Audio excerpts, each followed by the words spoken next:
Hello, I'm the Reverend Heather Atkinson, and I'm standing here outside of St James's Church here in New Brighton. St James's Church was the vision of the founding father of New Brighton, James Atherton, so we could have a worshipping community here. So it's the oldest church in New Brighton and the church with the tallest spire on the Wirral of 172 feet. We've been undergoing restoration phases and we're about to embark on phase 3. To be able to raise money for this, I'm doing a Microlight flight. It may be tomorrow, it may be postponed to another day. But we haven't been able to do any fundraising during lockdown, and so I'm using my Experience Day voucher, which I got for my 50th birthday, to be able to raise some money. And I hope you can support me in this and help to get phase 3 off the ground with my up and away Microlight flight. And here is our architect Adrian Pearson to tell you all about what phase 3 entails, and also our church warden John Codling to talk about, and also our take 4, and also our church warden John Codling, who will be telling us all about the vision for the north lawn and surrounding garden of the church. Thank you. Good morning. My name is Adrian Pearson of BTP Architects. I've been fortunate to be appointed as St James's Church Architect for the last 6 years, and I was recently reappointed to take the next phase of work forward, which is the restoration of the north aisle roof. The issues we face on the north aisle roof are very different to the ones we previously faced on the spire and the tower in phase 1 and phase 2. These really concerned the condition of the masonry and gave us the opportunity to reinstate some of the lost detail to the spire, and the work we did there on both phases was exemplary, and I was very fortunate to be awarded the King of Prussia Gold Medal in 2016 for the quality of the conservation work we managed to achieve. Phase 3, like I say, is a different kettle of fish, really. Phase 3 is all about addressing the continual water ingress we've had to the aisle and the wall heads of the north aisle. As you will have seen from inside the church, this has led to damaged plaster and finishes, most particularly at the junction of the north aisle and the transept, but also to the west wall of the north aisle and also to the wall heads. The reasons for this are purely down to the inadequacies of the rainwater pipes and the volume of the water that the nave and the north aisle receives, and how that's all deposited in the gutters of the north aisle. Basically, it's a case of there are too few pipes, the pipes are too small, so their capacity is restricted, and there's too much water. This is compounded by the gutter condition to the north aisle, which is a stone troughed gutter which has been lined in felt. This felt's now coming to the end of its life, and it's decaying and water's coming through the joints. This all leads to the visible damage internally, which is unsightly and doesn't present the church in a particularly good light. So the solution, it's not rocket science, it's the application of practical construction techniques. We need to manage the rainwater disposal in a much better way, so we have larger pipes, we increase the number of pipes, we have more pipes, we have a better distribution of the pipes so that the water's managed in a much better way. We line the gutter in a much more robust material, in this case lead, and we improve the gullies at ground level, so there's less opportunity for these to be blocked by leaves and vegetation. Internally, we'll end up replastering quite an area of the north aisle, and we'll then redecorate it in a breathable paint, a natural paint, which allows the water to get out of the wall. as a slight side issue, we're also going to reposition the beautiful stained glass window on the west wall of the north aisle, which we can't see at the present time because it's hidden in the toilet pod, and we'll put this in the west wall of the south aisle. And there is the community garden. I don't intend to say too much about that.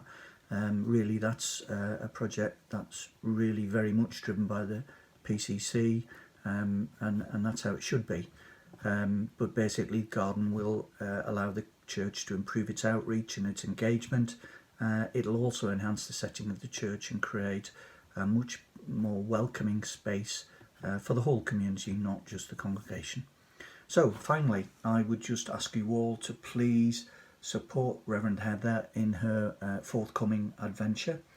This sort of fundraising is essential in these projects, not only because it provides funding, but it also reaffirms the commitment of the congregation and the community to the church and to its future. So please dig deep and sponsor Reverend Heather, and thanks very much for listening. To the busy Victoria Road, New Brighton. Just up the road is New Brighton Railway Station. Just down the road is the New Brighton Town Centre.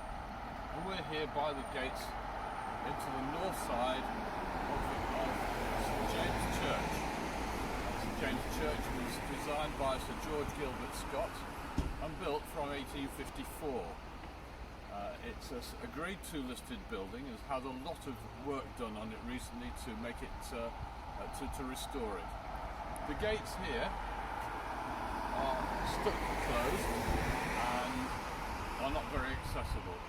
So in our project to develop our garden, the first thing we want to do is make sure there is full accessibility, and people with wheelchairs and mobility scooters can actually get in and out successfully.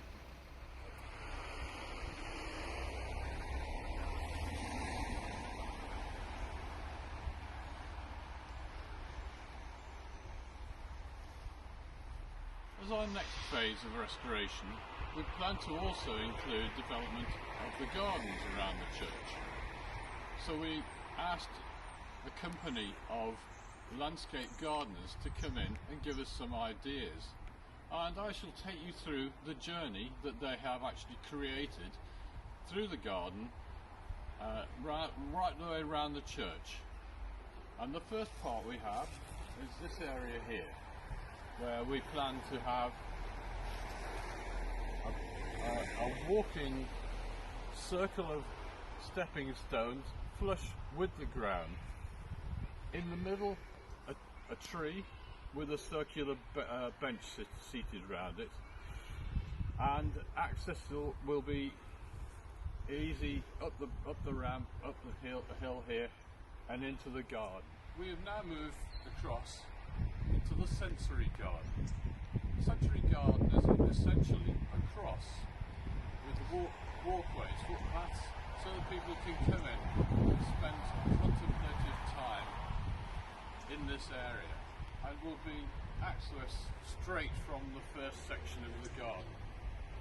We will move then from here through into the woodland garden. The formal part of the sensory garden we then will move into here, which is to be the woodland garden.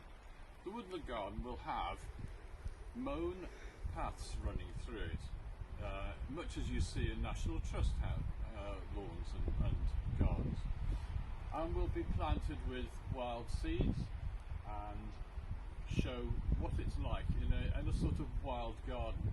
There'll be insect hotels, bird boxes and feeders, and the other sorts of things which go with this sort of a less formal part of garden. In this section here, the plan is to make it into a blossom and fruit orchard, all the way from here right the way down, with a lot of rather nice trees. We will then move from there into the section to the front of the vestry, and the plan here is to have a number of raised beds. These will be usable by local schools or organisations, so that they can actually improve their mental and physical well-being while they're being used. The area which is beyond this will remain as a lawn, very much in use whenever there's a wedding. The final part of our journey will be to have lavender hedges along by the sides of the paths around here, which will give a very pleasant odour. And we'll then move from here and go into the church. People will then be able to enjoy the New Brighton Heritage Centre and all of the rest of the inside of the church and its heritage. Wraps up what we've got to say about the garden project. It won't all be done at one go. This could take some years, as all mature gardens do take a long time to develop.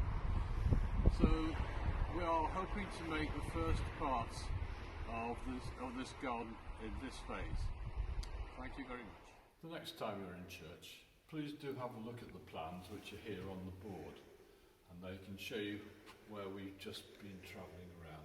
And we'll take the journey all the way around the church into here, and then have a good look around the rest of the church, the heritage, the New Brighton Heritage Centre, and feel free to sit and contemplate and meditate as you would like.